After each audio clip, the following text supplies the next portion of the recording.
السلام عليكم ورحمة الله وبركاته. اللهم صل وسلم على سيدنا ونبينا محمد. كسلي نبينا عليه الصلاة والسلام.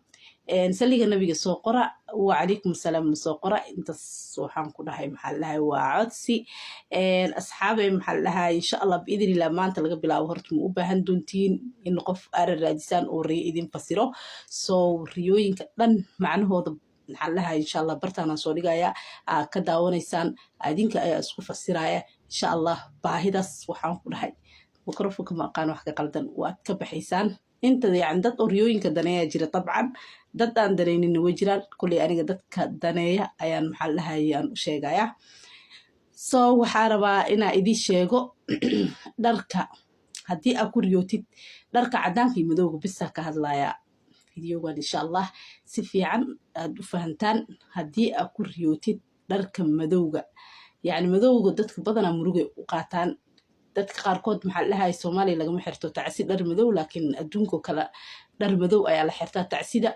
maxaa lahaay qaarkoodna tacsi ay u fahmaan ama murug ama dhibaato inay soo wajahayso dharka madowga maxaa lahaay murug ma ahan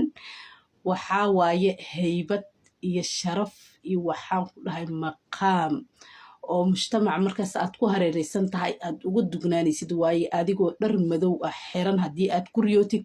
waxa waaye mansab yani meel sare oo waxaan ku dhahay yani oo adduunyada yani aad ku noolaanaysaa noloshaada yani waxay isku bedelaysaa meel sare ama shaqo fiican oo waxaan ku dhahay maxaa lahaay oo ka ahaanaysid adiga maxaa lahaay qofka booska ah ama hanti adiga bulshada aad ku nooshahay wax ka duwan ayuu ilaahay ku siinayaa dharka madowga ama nin ahaw ama naag ahaw waa isku tafsiir dharka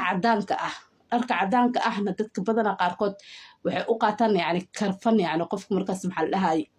inuu yani dhimashadiisa ay soo dhawaato kaleeto asagoo dhar cadaan wata hadduu ku riyoodo ma ahan dharka cadaanka waxaa waaye hidaaya iyo taqwa يعني هنون وحان كده توسنان يعني محل لها دينتا حاجة إذا أد وفعلان يسا هادو إله كو قدرنا محان كده محل لها حرم كاتجيسا وسوح جنيسا أم وعمريسان يسا هدي أذن حجن أذن عبريسانين يعني أنت صورنا الوقوف سيرا ركع دانك حج يعمره محل لها قف أو محل لها هداية التقوية يعني نولشي محل لها اسكو بدليسو قف إلهي كو حرم إن شاء الله درك كلن وايدين سو شيغا